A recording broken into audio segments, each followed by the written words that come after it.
4 line भूमिका में कवि ने लिखा है कि भाई से भाई बने लड़के जंगी, अरे ईमान बन मूक दर्शक खड़ा था, लोहू की दरिया थी बहती भयावह, फिर भी अहंकार मन में अड़ा था, कट कट के मस्तक पतंगों से उड़ते,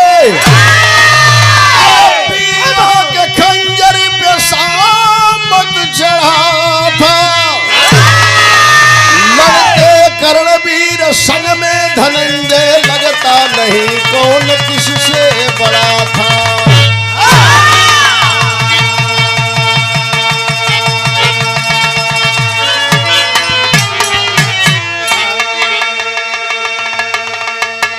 भगवान कन्हैया ने कहा दुर्योधन से 5 गांव दे दो, पांडव तेरे ही भाई हैं, कोई विवाद नहीं होगा। कहा दुर्योधन खबरदार, कह दीजिए भगवान कन्हैया पांडवों से कि सुई के नोक के बराबर जमीन नहीं दूंगा बगैर महाभारत के। हुआ महाभारत का संग्राम में लाखों लाखों वीर मारे गए, कई छौड़ी सेना मारी गई, 18 हाथ गहरी खून की नदी बह चली। उसी 18 दिन का महाभारत का संग्राम हुआ था। एक दिन के संग्राम का वर्णन किया है कवि ने, जब कौरवों के तरफ से सेनापति बन करके जंगे मैदान में कर्ण अपनी सेना रथ को सजा करके आया है लड़ने के लिए पांडवों से, और अर्जुन ऐसा धनुधारी के भगवान कन्हैया रथ पर बैठा के लेके इला कुरुक्षेत्र के मैदान में। जब दोनों वीर आमने सामने भइलन है, गर्दा जाता मुंह में ओ समय के बाद के बजे लिखल उड़ावा।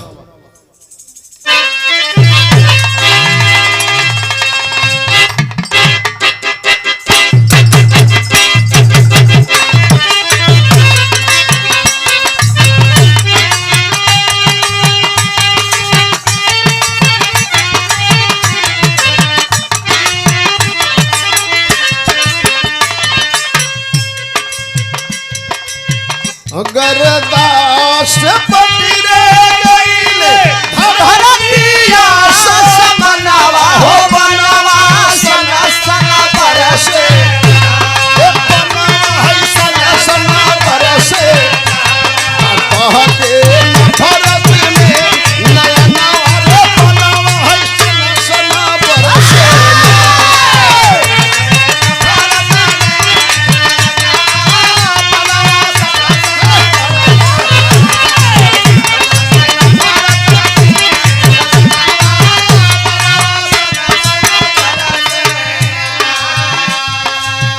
दोनों बहादुर लड़ा लगलन के लड़ा था कुरुक्षेत्र के मैदान में। एक तरफ बहादुर अर्जुन और एक तरफ कर्ण। आसमान गर्दा से पटा गई। कर्ण के साथ एगो हादसा भइल। कौन हादसा भइल? कर्ण के धसल गोरखिया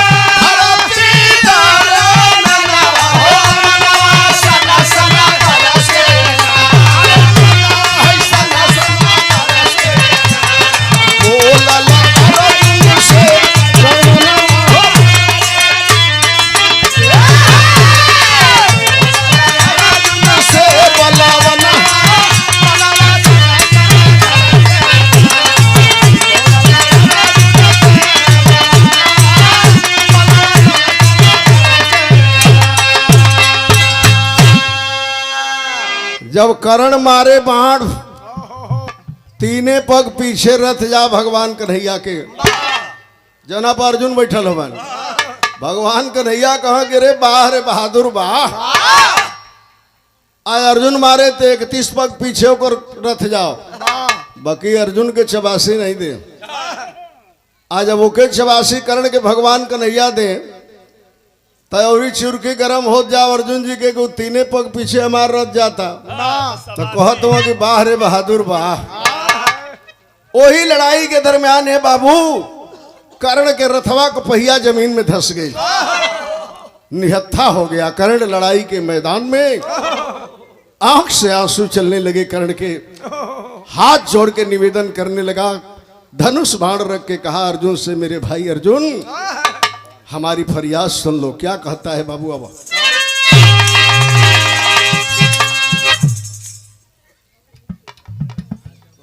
हम धेले तब सम्मानित करेंगे। और ये रवि रेडियो दुबारी मऊ के धरती से, बिरहा जगत में पूर्वांचल में ऐसा किसी का साउंड नहीं है। देवरिया में कई बार कई जगह आए हैं। ये केदार यादव क्षेत्र पंचायत सदस्य भी हैं, हमारे छोटे भाई हैं, बहुत सम्मान करते हैं। ये सादर पुष्पहार और 200 रुपया देकर के सम्मानित किए हैं, मालिक ने सुनकी रखे। और आपका चौचक ऐसे ही बाजा पूर्वांचल में जैसे नाम है वैसे नाम रहे।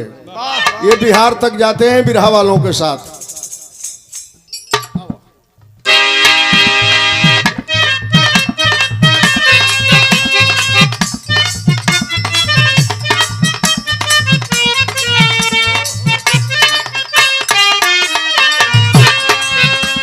धुन को बजा दिलन, कौनो लड़की कहले रहल ओकर मर्द रेलवे का ड्राइवर रहल, बहुत महंगा साड़ी ले आइल, कहला कि जमाना बदल गइल बा के साड़ी हम ना पहिरू राजा, ए साड़ी हम ना पहिरू राजा, रेलिया के ड्राइवर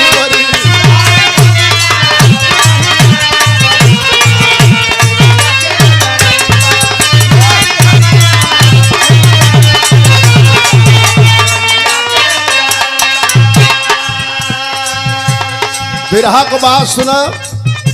कर्ण का रथवा का पहिया जमीन में धंस गई, हाथ जोड़ के रोवत है। अर्जुन से कहा था कर्ण कि रनवा रोकी देता हो भैया, कि रनवा रोकी देता हो भैया, धर्म के करना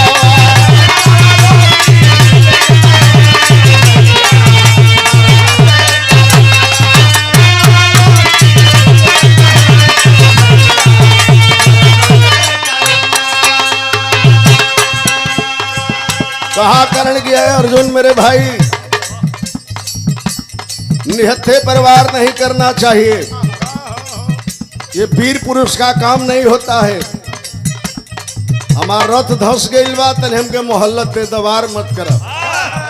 ये न धर्म कहता है, न शास्त्र कहता है, न नीति कहती है, न राजनीति कहती है।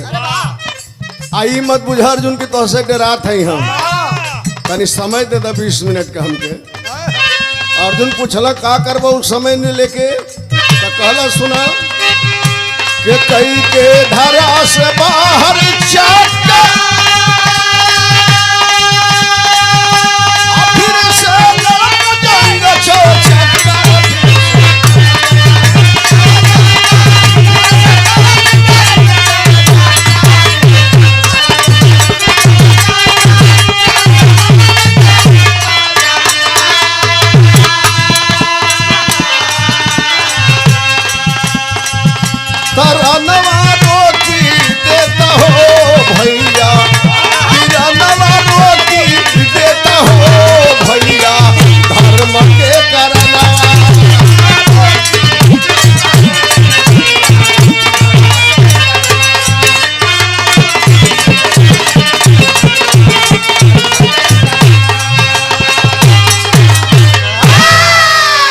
हालत 20 मिनट का समय दे दा। कर्ण कहा खाली यही चकवा रथवा जन फसल निकाल ली तो अर्जुन बुझा तो कि बड़का बहादुर है यही कुरुक्षेत्र के मैदान में तो अरे मन को मुराद पूरा कर दे हम। अर्जुन जी हंसे लगल, कहल कि बाहर कर्ण बा आज तो हर रथवा फंस गई ला तो के धर्म शास्त्र वेद सगरी के ज्ञान हो गई। 5 दिन पहले ही महाभारत में को संग्राम भइल रहल, तब बिरहा में एक ठे गीत लगल। का कहला अर्जुन जी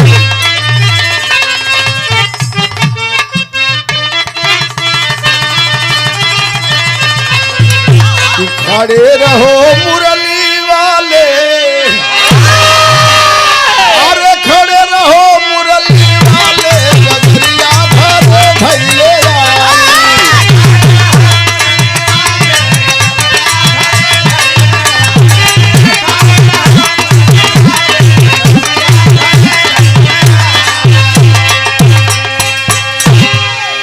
यही के बिहार के लालू यादव कहीं रैली वैली में जाले, जब उनके भाषण खत्म होके लगेला, हेलीकॉप्टर में जब भागे कर रहे उनके, तो लालू यादव एक लाइन गावेला कि लागल झुलनिया के धक्का, अरे लागल झुलनिया के धक्का, पलामू कलकत्ता निकली गया।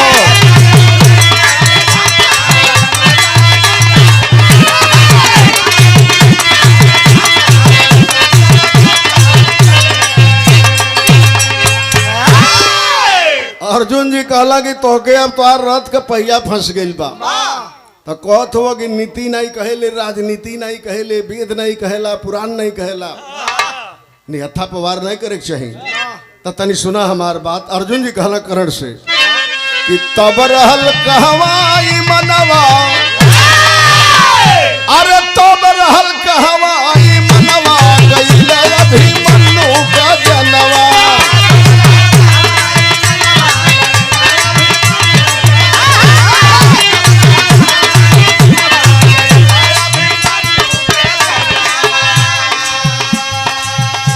अरे बचवा हमार रहल एकदम निहाथा,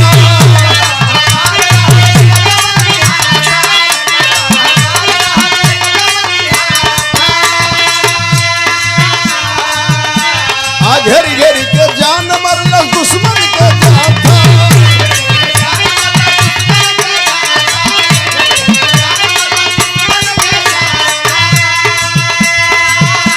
तो सर पूछ लिहला परनवा, अरे सर पूछ लिहला परनवा, गइले अभिमन्यु का जनवा।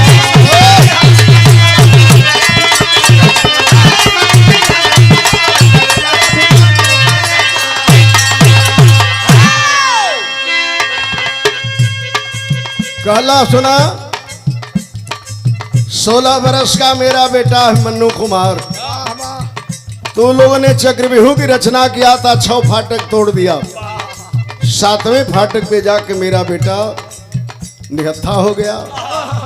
जहां करण तुम मौजूद थे, तेरे सामने, तेरे मौजूदगी में मेरे 16 साल के बेटे को कूच के मार डाला गया। एक बार तूने नहीं कहा कि निहत्था है लड़का, निहत्थे पर वार नहीं करना चाहिए। कहला अर्जुन जी का 20 मिनट का समय मांगत हुआ, 20 महीना का समय दे तो रथवा का पहिया जमीन से निकली उकली। करण पूछलस काहे ना निकली, कहला एहू में एगो राज बा। का बतौलन,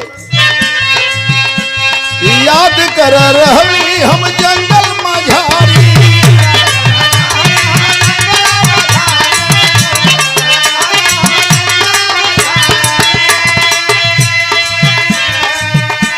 अरे गैया या पंग कैला विश्वान मारी,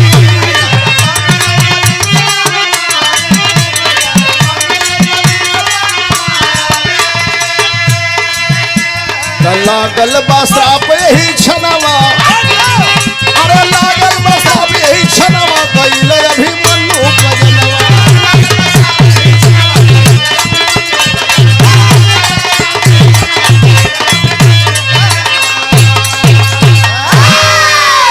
कहला कि याद करा करण, जया हम 5 पांडवन के 1 वर्ष के अज्ञातवास भइल रहल, राजा विराट के 5 भाई बितावत रहली जाओ। हमार सहदेव जैसन भाई और राजा विराट के गाय चरावत रहला। एक करण तो हके जानकारी हो गई, वह करण न हुआ, जाके वही जंगलवा में गैयन के 20 बाण से मार दिलक। आज 20 बाण मरल, गैयन के खुरपका के बीमारी हो गई। 3 दिन वो जंगल में गाय गिरली और 3 दिन ले उठ ना पोलू गाय। वो गायन के आंख से धरती पे आंसू टपकत रह गई। उन्हीं गायों ने करण तुम्हें श्राप दे दिया, जाओ करण महाभारत के संग्राम में जो ही पड़ोगे, यही धरती मैया तेरे मेरे रथ के पहिया को निकल जाएगी, दुनिया की कोई ताकत निकाल नहीं पाएगी। काला की लड़ना है तो लड़ो, वरना मैदान छोड़ के भागो। बिरहा की शैली में आवा।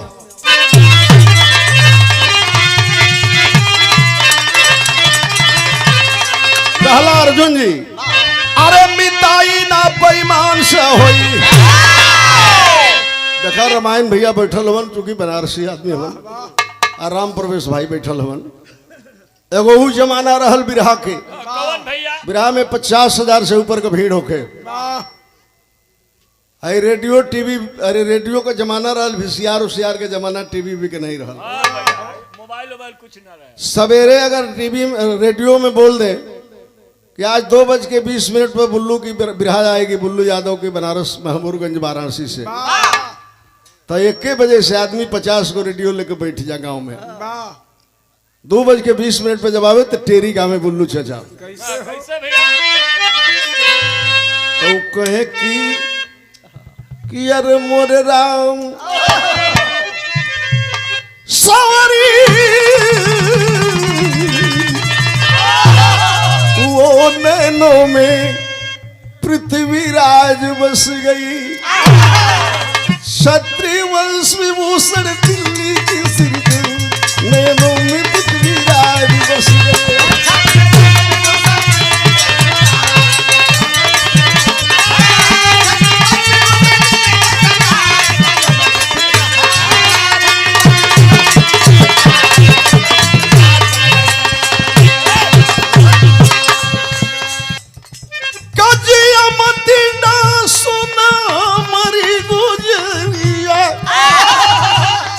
अपई त गोरी तोरी काछिरी उमरिया लारी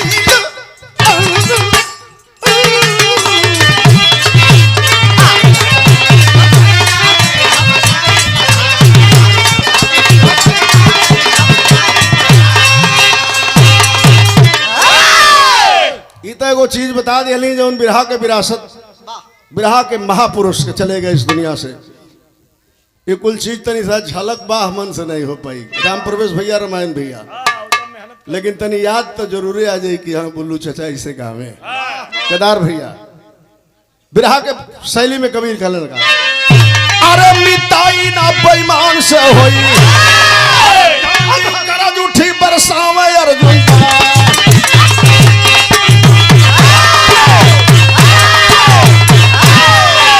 गांडीव गरज उठी बरसावे अर्जुन बाण, मिताई ना बेईमान से हुई। अर्जुन जी धनुष में बाण चढ़ाई के सन सन चलावे लगले। कर्ण निहत्था बा, तौले कर्ण के पास एगो बहुत विषैला नाग पहुंचल, जौना नाग के नाम बतावल गई अश्वसेन नाग। कहा क्या है कर्ण, इस दुनिया से तुम जाने वाले हो, हमारी एक बात सुनो कान खोल करके। उसी समय विस्तर भुजंगे, उसी समय बिस्तर भुजंगे कर्ण से बोला जाकर के, छोड़ दो हमको, बाण पे रख के कहा बात समझा करके, खानदानी दुश्मन है अर्जुन, उसको अभी मसल दूंगा, श्याम नहीं कुछ कर पाएंगे, रथ के साथ निकल लूंगा। कहा अश्वसेन नाग कि अपने दुश्मन अर्जुन को अगर मारना चाहते हो तो खाली अपनी बड़वा पर बैठा के हमके छोड़ दो। अर्जुन के रथवा के सामने चल जाई तो अर्जुन के पूछे, भगवान कन्हैया जो 16 कला अवतारी जदुवंश के हंस हुआ उनहू के घोट जाई। कारण कहा कि हमसे तो दुश्मनी है, अर्जुन की लड़ रहे हैं, लेकिन अश्वसेन नाग तुम्हारी क्या दुश्मनी है, तुम क्यों अर्जुन को मारना चाहते हो। और रोने लगा अश्वसेन नाग। कहा कि अगर जानना चाहते हो तो सुनो, एक बार एक जंगल के रास्ते से अर्जुन गुजर रहा था, उसी जंगल में हम बास करते थे, निवास करते थे। अपने वीरता के घमंड पे अर्जुन उस जंगल में बाणों से आग लगा दिया। वो जंगल के आग लगल जब तो जीव जंतु लगल भागे, अपन जान बचा के जंगल छोड़ के भागे लगलन। मैं भी भगा उस जंगल से, मैं तो भाग के बाहर निकल गया। लेकिन मेरी धर्म पत्नी उस जंगल से बाहर जब निकली, अर्जुन की नजर पड़ी, म्यान से तलवार निकाला और मेरी पत्नी को 2 टुकड़ा कर दिया। तभी से मेरा दुश्मन है अर्जुन, अब मौका तलाशता हूं कि अचानक जाकर के अपने पत्नी का बदला ले लूं। इतने में तौले सनसनात अर्जुन जी के बाण आयल कर्ण के जांघी में लगल, खींच लिया बाण को, कलश की मरता क्या नहीं करता। फिर भी प्राण फंसे संकट में, फिर भी प्राण फंसे संकट में, फर्ज वहां धिक्कारा है। बाण पे रख के अश्वसैनिक को अर्जुन को ललकारा है। कलश कर्ण की काहे न जब नगवे मुआ दे, तो इतना घनघोर लड़ाई केला का जरूरत बा। अश्वसेन नाग के अपने बाण पर धीरे धीरे बैठावे लगल। आज जब बैठावे लगल तो रथ पर से कन्हैया का नजर पड़ गई, अश्वसेन नाग के पहचान गईलन। सोचे लगल भगवान कन्हैया के अगर बाण पर बैठावत है छोड़ दे तो हमरो जान खतरे में है। अरे रथवा से अगर कूद के हम भाग गईली तो दुनिया को लोग कहिया कि कितना स्वार्थी मित्र हला, अपने साथी अर्जुन के मरवा दिला, अपन जान बचा लिहला। वही रथ पर से भगवान कन्हैया एगो बात कहत हुआ, एक आदमी के स्मरण करके बुलावत हवन। का सोचत हवन?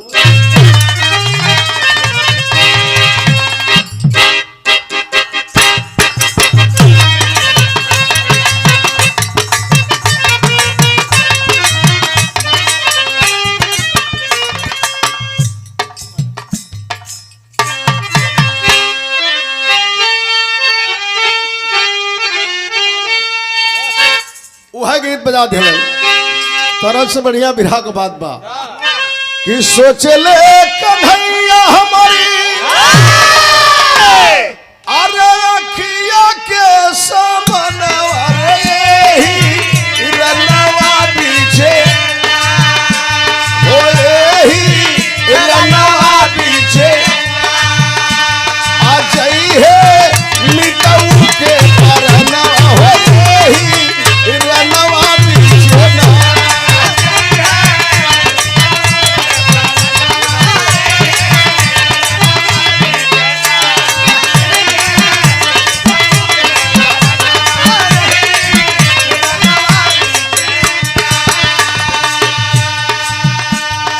भगवान कन्हैया स्मरण कैलन, हे बजरंग बली ना आइब तो हमरो जान गाढ़े में बा, आके हमरे साथी अर्जुन के जान बचा लो। और स्मरण कैला हनुमान जाके ध्वजा पर बैठ गईला, कहला प्रभु आदेश का बा। कहला देखा हुए बाण पर बैठा ले है कर्ण अश्वसेन नाग के, आप छोड़ही वाला बा, वही से जान बचा दो। इतने भगवान कन्हैया कहला तो बाण पर बैठा के निशाना साध के छोड़ दिलस। आज जो ही अर्जुन के रथ के सामने वो नाग वही बाण पर बैठल आयल है, तौले हनुमान जी का कैला दिहले हनुमान रथिया धार में धसाई।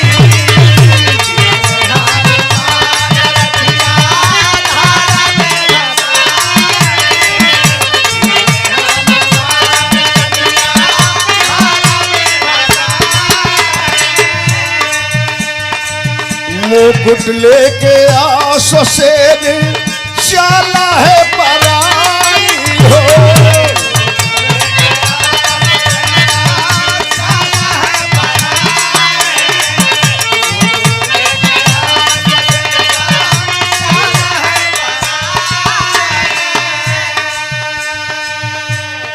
हनुमान जी अर्जुन जी के रथवा के जमीन में धसा दिया और बाण पर बैठले बाण के सहारे नाग बहुत दूर चल गई। मुकुटवे अर्जुन को पकड़ाइल, मुकुटवा लेकर चल गई कई सौ कोस। आ तौले हनुमान जी रथवा ऊपर कर दिलन। भगवान कन्हैया कहला कि अर्जुन इससे बढ़िया मौका मिली उली नहीं। धनुष पर बाण चढ़ौलन है भगवान के रथ पर अर्जुन जी और बाण चलौलन है बाबू। कर्ण की दाहिनी बाह कट के कुरुक्षेत्र के मैदान में गिर गई। दूसरा बाण मारते हैं सीने में गिर गया वो बहादुर, जिंदगी मौत से जूझने लगा। तब लिखे के परल कवि जी के कि बाहरे कन्हैया तोरी बुद्धि के करना यही रनवा बीचे ना, यही रनवा बीचे ना, धर्म के तारना हो यही रनवा बीचे ना।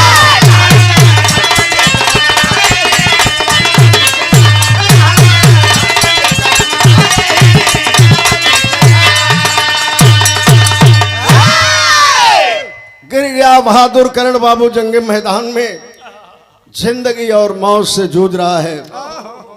भगवान कन्हैया से अर्जुन जी कहला कि तेरे हमार पिठिया थपथपा दग, हमसे बड़ बहादुर कोई महाभारत में बा नहीं। कर्ण जैसन बहादुर के मार देली। जब पीठ थपथपावे के बात कैलन अर्जुन जी से, अर्जुन जी कहला भगवान कन्हैया से, तो भगवान कन्हैया ये बात सुन के रोवे लगलन। भगवान कन्हैया के आंख से आंसू चले लगल। अर्जुन जी कहला रे प्रभु, हमारा दुश्मन कहलन की दुनिया से जात हो। भगवान कहे तू रोवत हुआ? तो कहलन कि अगर ये जानल चाहत हो काहे रोवत है, तो कहीं तुमसे मेरा बड़ा भक्त है था और वो कर्ण नहीं जा रहा है इस दुनिया से, एक बहुत बड़ी चीज जा रही है इसलिए रो रहा हूं। अर्जुन जी पूछला कौन ऐसा चीज जाता कि रोवत हो प्रभु? तरे हम जानल चाहते हैं। तो बिरहा में वो गीत बा,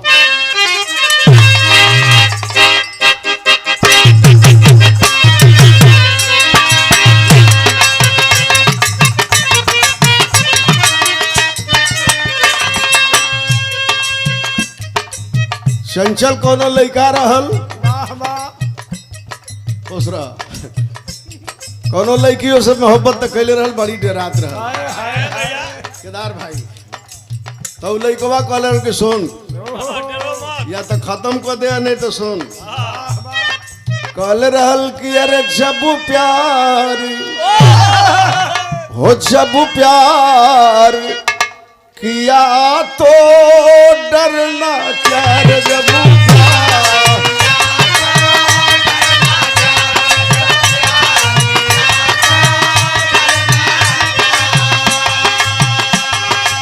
प्यार किया कोई चोरी नहीं है, अरे छुप छुप के है भरना क्या रे, जब प्यार किया तो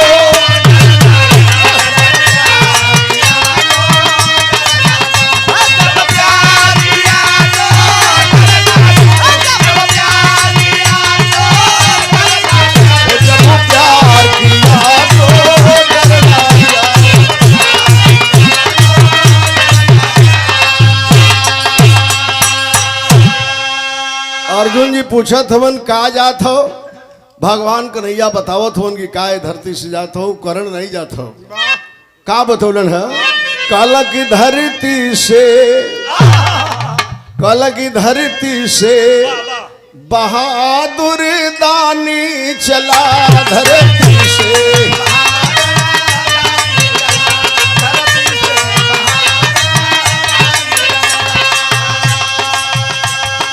अरे मातम मनाऊं कि रथ को चलाऊं, अरे हमको छोड़ी सभी दानी चलाए धरती से, बहादुर दानी चलाए।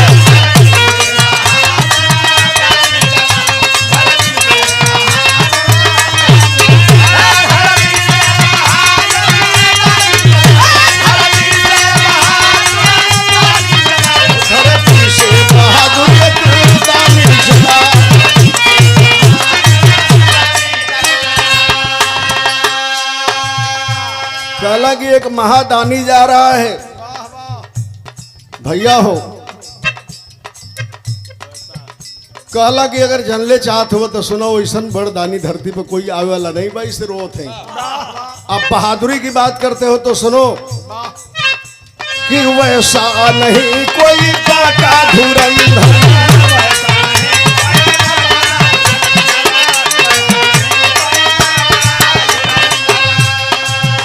अरे साच कहो कुरुक्षेत्र के,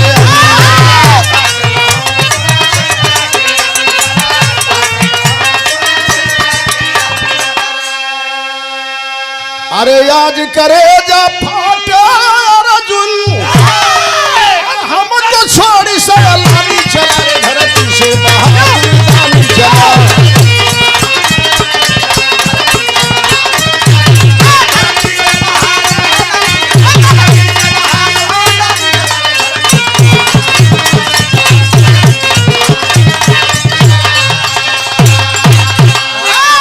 काला यही बदे रोवत है कि उतना बड़ा धरती पर कोई दानी नहीं है, और हम तुमसे कहीं मेरा बड़ा भक्त भी है। भगवान और को बात सुन के अर्जुन जी सोचे लगल कि बहुत बड़का दानी है के बतावे लगल तो हम मार दिली अपनी दुश्मन के बतावत हो कि बड़का दानी है, ऐसा दानी कोई पैदे नहीं बा। अर्जुन जी कहल तो चला ना भाई, मरल नहीं बा, अब वही तो छटपटाते हो तो चलन तनी परीक्षा ले लिहल जा कि कितना बड़का दानी हो। भगवान कन्हैया कहल बाहर अर्जुन बाह, जिंदगी मौत से जूझ रहा है, वो बहादुर कर्णदानी इस दुनिया से जा रहा है, तुम परीक्षा लेने की बात करते हो। कहल कि नहीं चलो परीक्षा ले आई। भगवान कन्हैया कहल कि ठगे खातिर दुइयो को भेष भाई, कहीं जात का भेष है, कौन भैया? ब्राह्मण भेष बना ले तो ठग पैबा। तो काम करो ब्राह्मण भेष तो हूँ बना ला, हमहू बना ले कि ब्राह्मण भेष में ऐसा भेष बनावल जा कि जाइल जा तो कर्ण ही न पहचान पावे कि भगवान कन्हैया हुआ ये अर्जुन हमन। दोनों ब्राह्मण भेष बनौलन है। कैसे चल रहा है परीक्षा लेवे?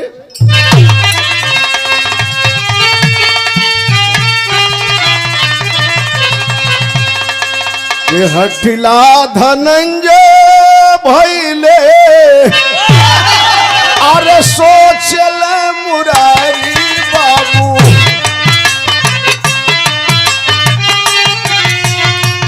विप्र भेषवा के दोनों लिहलन रे बनाए,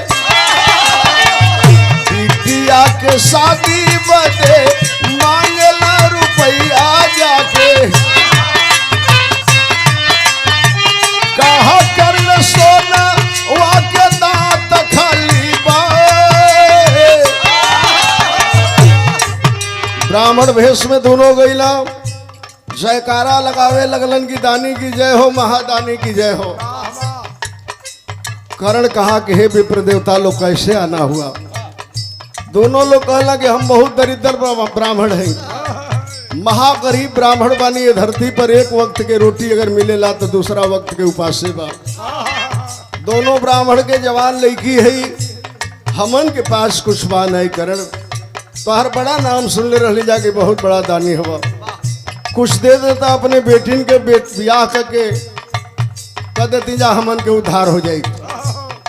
कहा करण की हे विप्र देवता लो, इस समय मेरे पास 3 चीज है। कौन कौन भैया? शरीर के अंदर तड़पता हुआ प्राण, ये मिट्टी की शरीर, ये प्राण निकल जाइए कि पकड़ना पई बलो। माटी के शरीर कोनो कामे न आई, संजोग तो हलोन के इतने बढ़िया बा कि हमारे मुंह में सोने का दांत बा, ये दांत के तोड़ के ले जा बेच के अपने बेटी का ब्याह लो कर लिया। दोनों ब्राह्मण का लग उम्मा का ब्राह्मण मत बुझिया, हम लोग तोड़ के दांत नहीं लेंगे, देना है तो स्वयं तोड़ के दो। तिरछी नजरिया तहिया विप्र तरे लगले, कानवा घसीटत लिया पथरा रे उठाए, मुहवा से बोहल बाटे खुलवा के धरवाए पंचो, स्वर्ण दान कैले कैसो कई के रे उपाय। बाहर कर्ण जिसकी दाहिनी बाह कट गई है, गिर गई है कहीं कुरुक्षेत्र के मैदान में। अपने तन को घसीटते कर्ण वहां ले गया जहां एक पत्थर का टुकड़ा पाया, और पत्थर का टुकड़ा बाएं हाथ से उठा के मुंह पे मार दिया, सोने के सारे दांत बाहर निकल गए। कहा कि लीजिए ब्राह्मण देवता लोग। दोनों ब्राह्मणों ने कहा कि जूठा दान नहीं लेंगे, देना है तो इसे धो के दो। कर्ण अपने शरीर को घसीटते वहां ले गया जहां उसका धनुष बाण गिरा था, पैर में धनुष को डाल करके प्रत्यंचप बाण चढ़ा करके मुंह से खींच के बाण को मारा है, पाताल गंगा निकली है, सोने का दांत धो दिया। कहा कि लीजिए विप्र देवता लोग। भगवान कन्हैया हाथ में लेलन, 5 कदम पीछे चल रहा अर्जुन के लेके। कहला क्या अर्जुन ये तेरे बस की बात है? दुनिया में इससे भी बड़ा कोई दानी होगा जो मरते वक्त इतना बड़ा अपनी दान वीरता को दिखलाया। कहला भगवान क्या क्या बे कोपल हमें भेष में ना रहो, असली रूप में हम आवतनी अर्जुन, असली रूप में तो हूँ आजा। दोनों लोग असली रूप में जब आए हैं, देखा है कर्ण बिरहा सुनने वाला भाई लोग, रामायण भैया, राम प्रवेश भैया, कर्ण के आंसुओं की धार और तेज बहने लगी। कहा कि बाहर प्रभु, आप मरते वक्त इतनी बड़ी परीक्षा लेने चले आए, अगर इस परीक्षा में सफल नहीं होता तो मरते मरते मेरे दान वीरता में दाग लग जाती। प्रभु, मेरे दान वीरता में दाग लग जाती। भगवान कन्हैया ने कहा कि रो मत कर्ण, हम तेरे वक्त तेरे पर प्रसन्न हैं। कहो तो पल में तेरी कटी हुई बांह को जोड़ दूं। तुम्हारे शरीर में जितने बाण के जख्म हैं, कहो पूरे जख्म को, दर्द को अभी खत्म करके खड़ा कर दूं कुरुक्षेत्र के मैदान में। कहा कर्ण की नहीं प्रभु नहीं, ये नश्वर शरीर है, यहां से एक दिन सबको जाना है। भगवान राम पैदा हुए 12 कला अवतारी कहे गए। भगवान कन्हैया आप तो 16 कला अवतारी हैं। आपके सामने मेरे प्राण पखेरु निकल जाएंगे तो मेरी मुक्ति बन जाएगी। प्रभु, हमें इस दुनिया से जाने दीजिए। भगवान कन्हैया कहला कुछ मांग लो कर्ण, जाते जाते कुछ मांग लो। रोने लगा कर्ण। कहा कि कन्हैया से क्या मांगू प्रभु आपसे, हमरा तोहरा में बड़ा फर्क भी नहीं बा। तो के कौन से लोग कन्हैया कहला तो कौन से हमके लोग कर्ण कहला। तू पैदा भइला ये प्रभु जेल के अंदर द्वार बाबू सूप में ले जाके नंद की घरे जमुना वह पार पहुंचा दिला। हम पैदा भइली, हमार मतारी ये प्रभु कुंवारेपन में पैदा कैलस, समाज के लोक लाज से पेटी में बंद करके गंगा में बहवा देलस। जवन मतारी गंगा के तीरे पौलस हमार परवरिश कैलस, ओहू के नाम राधा बा। तो राधा की प्यार से जियल, हम राधा की दूध से जियल बनी। का तो से मांगी बाबू प्रभु, तो दूसरे का रथ हाकेला, हम स्वयं सूर्य भगवान रथवाने का बेटा है, हमें कुछ नहीं चाहिए, हमें जाने दीजिए। कहला भगवान कन्हैया की नहीं, कुछ मांगोगे नहीं तो मरने नहीं दूंगा। कहा कर्ण की बहुत पीड़ा हो रही है, जाने दीजिए। भगवान कन्हैया कहला नहीं कुछ मांग लो। कलश की जब दिहले चाहत हुआ तो एगो छोटी मुकी चीज हमके दे दा। का मंगलस? कुमारी माई के रहली आ भागा ललनवाए मोहन, कुंवारी जमीनिया पर तिहारे जा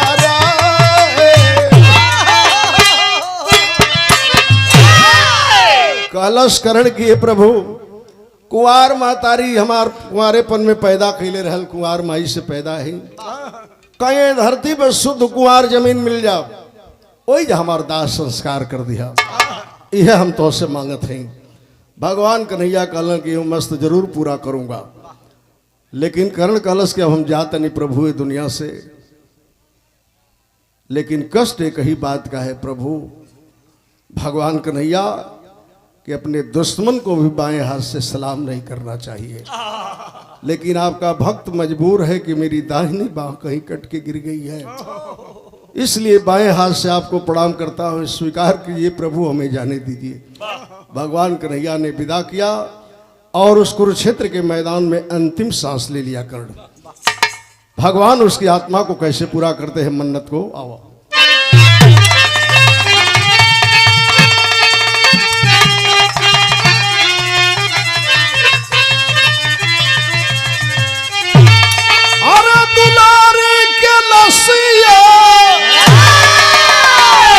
अरे वही दुलारी के लसिया की,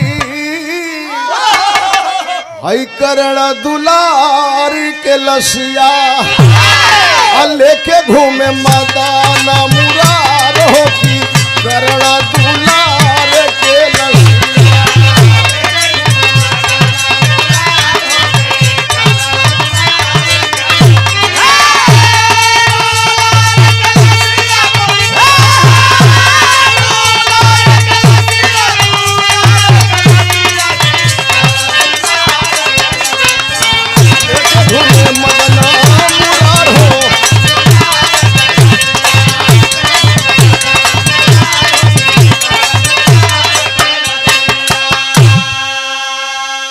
भगवान कन्हैया कर्ण की लाश के कान्हे पर उठौला, लेके चल दिला कुंवार जमीन खोजत हूं। का भैल कि पावन धरा कहीं ना पाए, आ तब गुजरात प्रांत में आए रामा करण दुलार के लसी।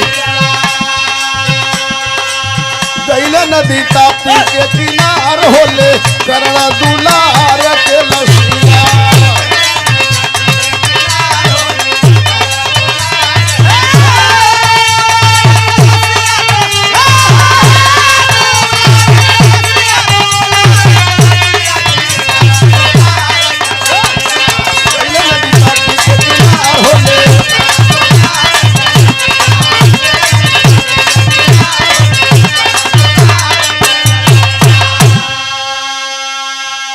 भगवान कन्हैया कुंवार जमीन शुद्ध खोजत हो कहीं ना मिलल।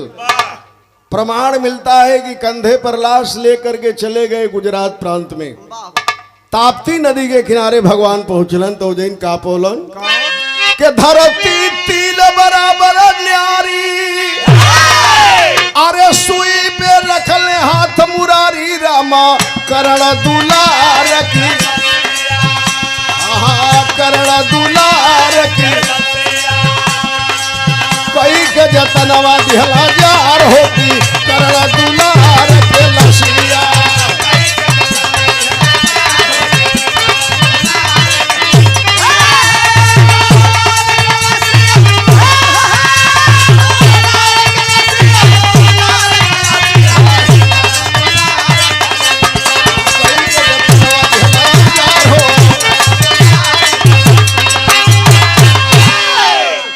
भगवान कन्हैया गईले ताप्ती नदी किनारे सुई के नोक के बराबर जमीन पौलन। वही जमीन में सुई गड़ा के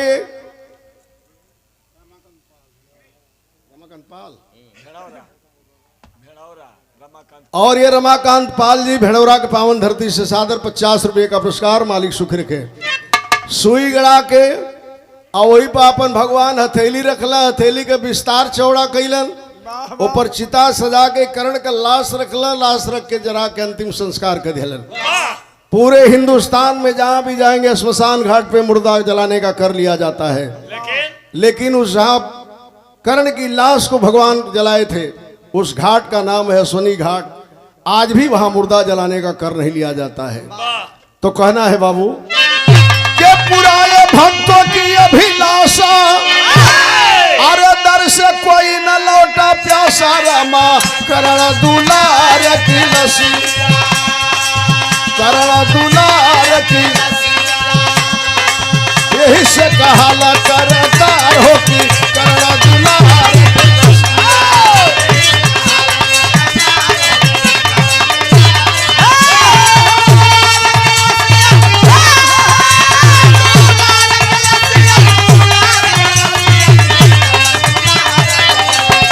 यही से कहाला करतार हो।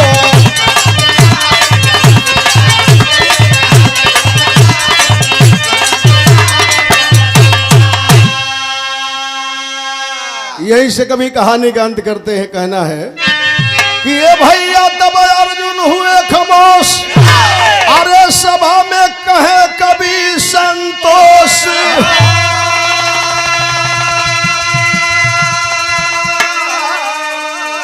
अरे मिताई ना बेईमान से होई, गाँव में राम शीश बावे प्रतिभा सम्मान। मिताई ना बेईमान से होई।